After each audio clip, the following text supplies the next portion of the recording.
then it goes. Oh, We're just so kidding. kooky, Hannah. Okay. Go. Okay, we'd like to dedicate this to Papa Joe. We'll hate him in a year, but for now we're buddies. Yeah.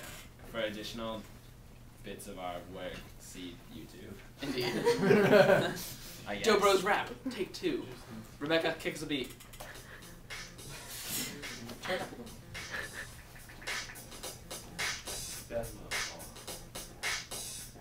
So we're setting off on a voyage with you and Christopher Columbus in 1492. He discovered America. This is true. When in 1492 sailed the ocean blue. Pretty soon everybody is coming around to all the new worldly land to be found. It's rich and full of fauna and flora. Lush and has angry natives like Pandora. Well, Europe soon cried itself from home to the rain, trading flock, rock, and stock in the Columbian exchange. The Spanish take the south and feel Montezuma's wrath. It was bad, their ass passed too much gas. The French took Canada of the maple leaf, trading in fur and Greek the Catholic priest, but the British government screwed him maybe hit the jackpot with Jamestown, Massachusetts, and the old Plymouth Rock. Although bought a bit by rebel Salem witches with trades and farms, they gathered their riches. Like America, they found a colonial niche. Like Luna telling natives to move, natives! So we're rolling through the years like Dr. Brown, and the Brits and the French start getting it down. Cause the Tees will just win and get some land as a concession. Gonna bite them back later with Quebec's secession. But they need some ka-chang cause they're broker than Enron. Stick it to the little guy worse than Exxon. No taxation without representation. Want a small government, then a far-right nation. Boycotts and massacres, repealing that dump. But Parliament's still waffling worse than Donald Trump. Not enough. Tea keeps the winds of war galen, so Boston Tea Party's harder than Sarah Palin.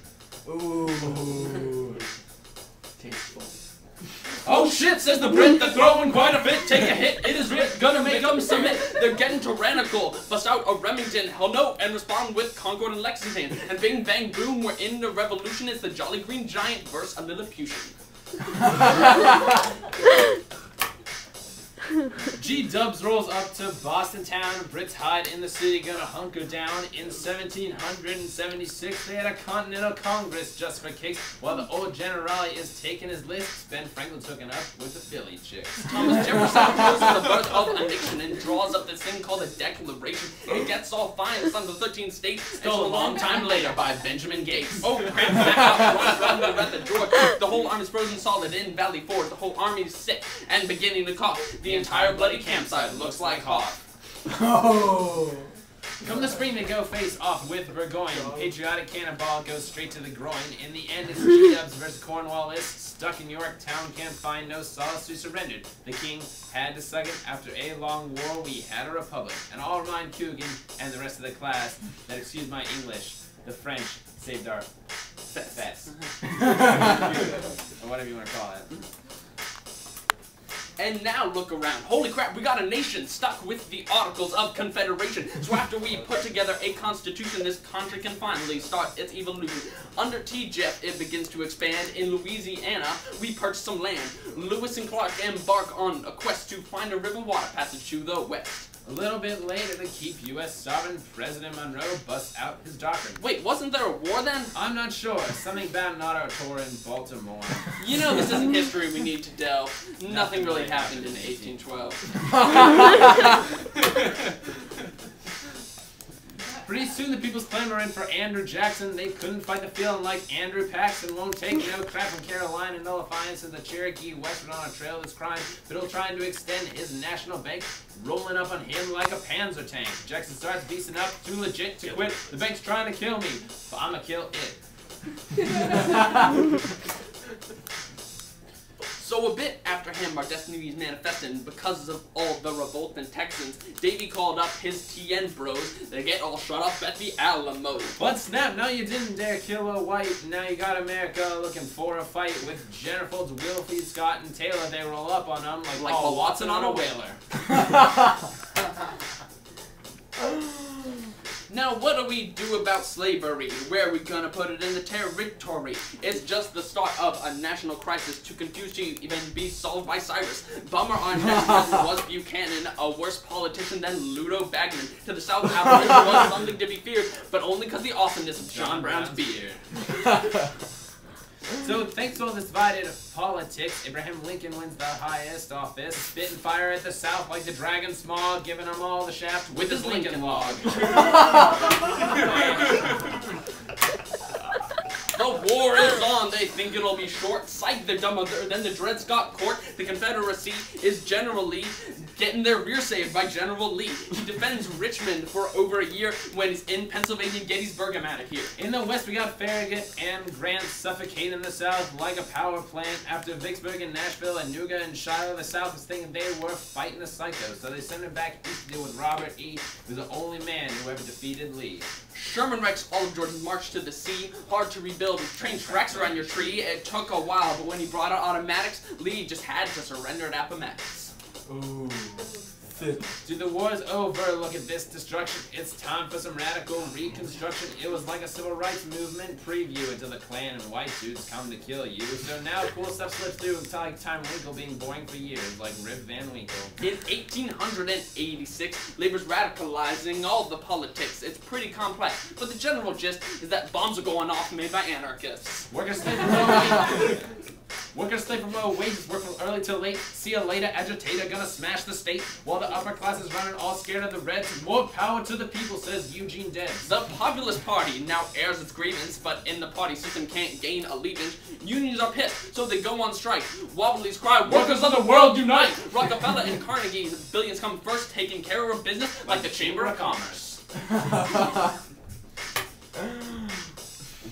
So the U.S. is looking pretty imperialist, parading its feet and shaking its fist. Yellow journalism helps to remember the Maine. Sees Cuba and the Philippines from old man Spain. Chogas hates his class, just like Miss Prater takes McKinley down. See you later, agitator.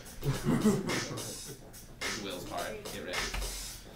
Tia rolls up hard, all crispy husk. Now in the White House, gonna bust the trust. Teaching everyone how to be progressive. With meat and reform, he was real aggressive. Some idiots thought that he was too oppressive, but what a badass, just too impressive. One day he started yelling like Dick Vitale about how much we needed a Panama Canal. So of course we got one in about a second.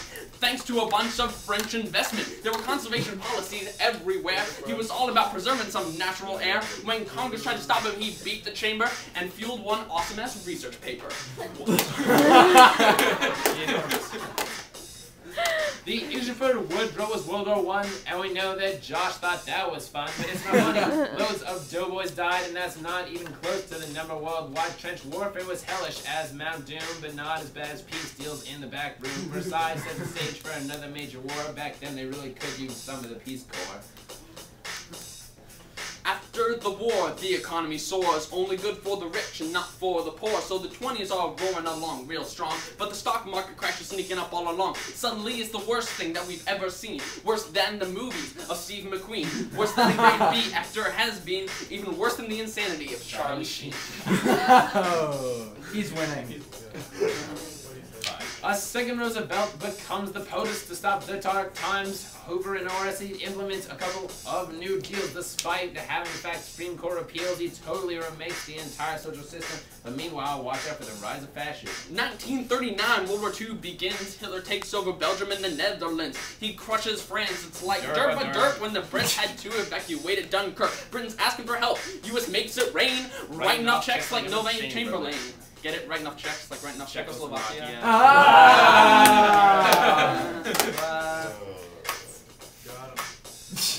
It takes a couple years for the U.S. to enter until 41, the 7th of December. Then it's all out. Opposition's marginal. You don't mess with democracy's arsenal. You done messed up. We will cook your goose.